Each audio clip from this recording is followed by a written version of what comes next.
persecuted in their own country, these Tibetan monks are continuing in exile in northern India, a tradition of ancient spiritual practices which dates back 17,000 years. It is known as Bon Buddhism.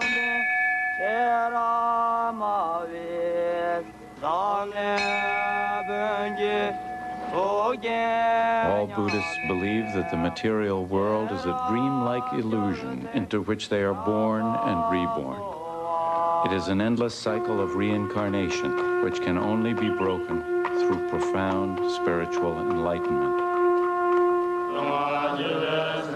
This enlightenment is a mystical state they call clear light. For these monks, it can be achieved through strict mental disciplines, chanting, prayer, and meditation during the day, and in sleep, special exercises to understand the true nature of dreams. In Buddhism, we believe that every phenomena, no matter if you're awake or you're sleeping, it's like a dream. If you understand the dream is not real, dream and awakened state become the same thing. Tenzin Wangyal Rinpoche is the reincarnation of a 7th century Tibetan Lama, or teacher.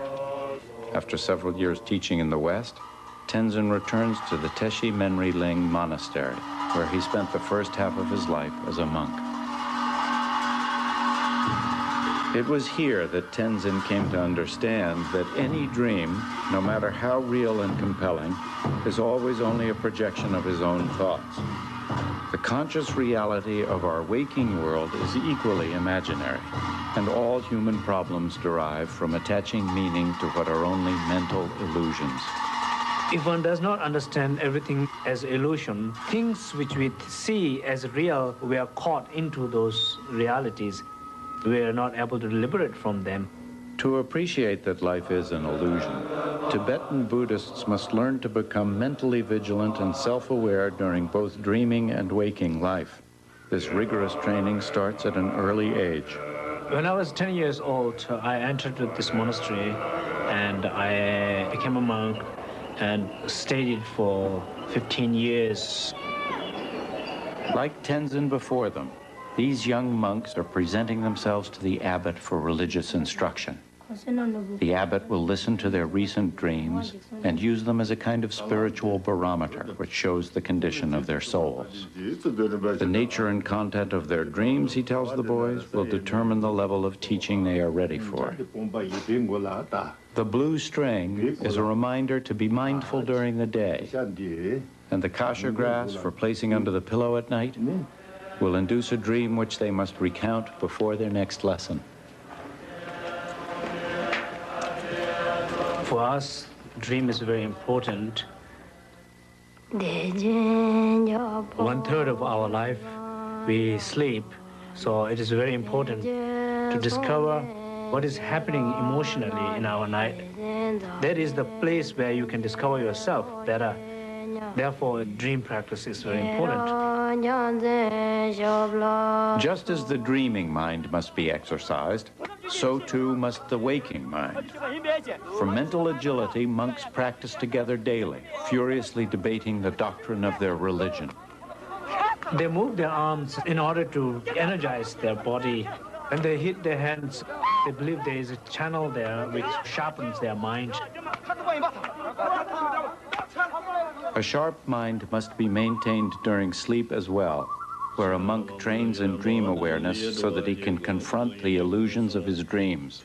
Just before you fall asleep, you try to remember all experiences of the daytime and remind yourself that these are dreams.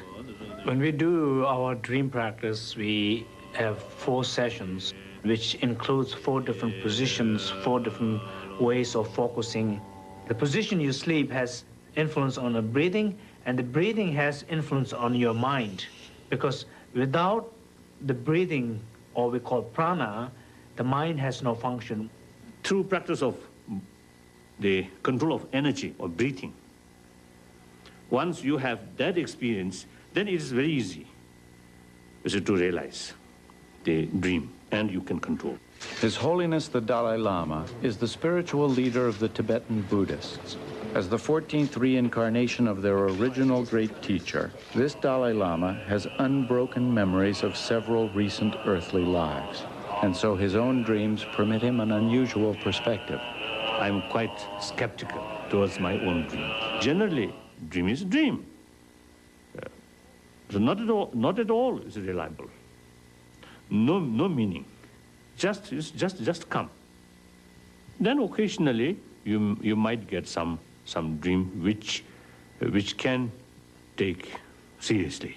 I met the 5th Dalai Lama in my dream, and also some previous important Lama, some a few centuries ago. But that's quite rare. The 5th Dalai Lama of the 17th century was famous for attending to his dreams and shares with this successor an enthusiasm for preserving the ancient Tibetan Buddhist practices. This monastery still performs the original sacred Bon Tibetan dances. In this annual ceremony of the 29 female protective deities, the monks take on the spirits embodied in the masks and dance to enact the triumph of benevolent forces over evil. These masks are representation of the guardian protectors.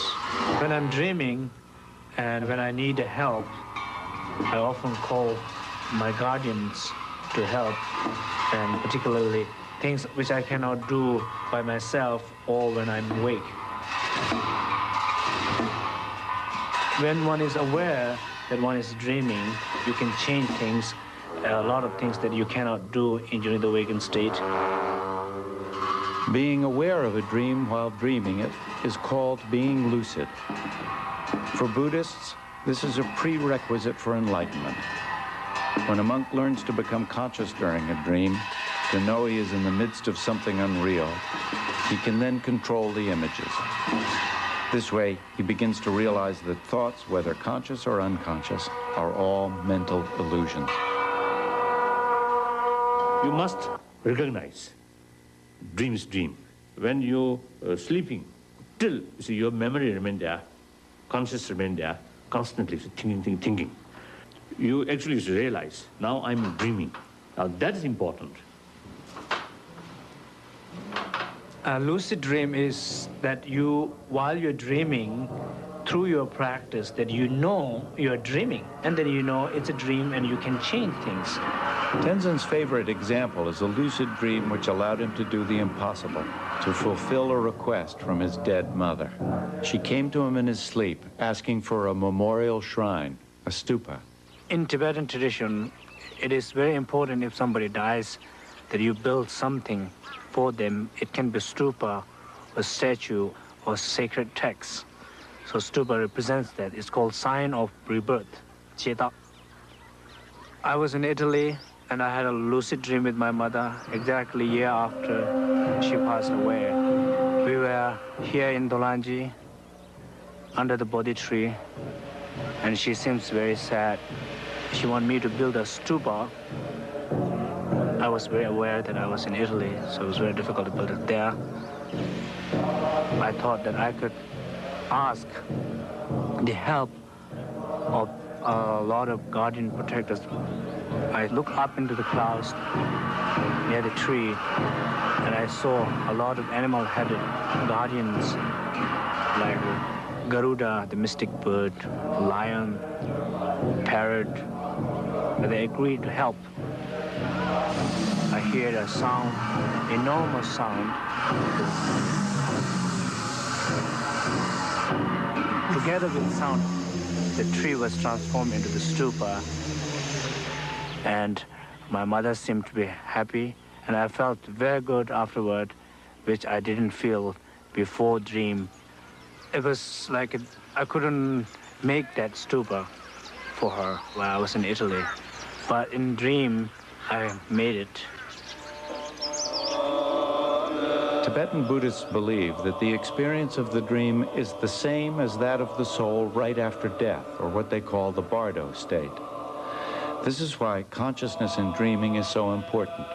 There is a strong connection between the dream and the bardo state, the period of the intermediate state of the death. when we fall asleep, we are in touch with ourselves. That means in a Pardo state, one can be aware of oneself during the process of the death. The intermediate, or Bardo state, is a dreamlike condition occurring right after death which confronts the soul with blissful and horrific images. If a monk has mastered lucid dreaming, he can see the intermediate world for what it is, just his own thought forms and a mental illusion. Without mastery of his dreams, he will not perceive the illusion and his soul will reincarnate instead of achieving everlasting bliss. If you gain that experience through practice, through training, then that we usually call clear light. Now I'm in the state of dying. So once you gain that experience, or then the intermediate state, very easily you can remember.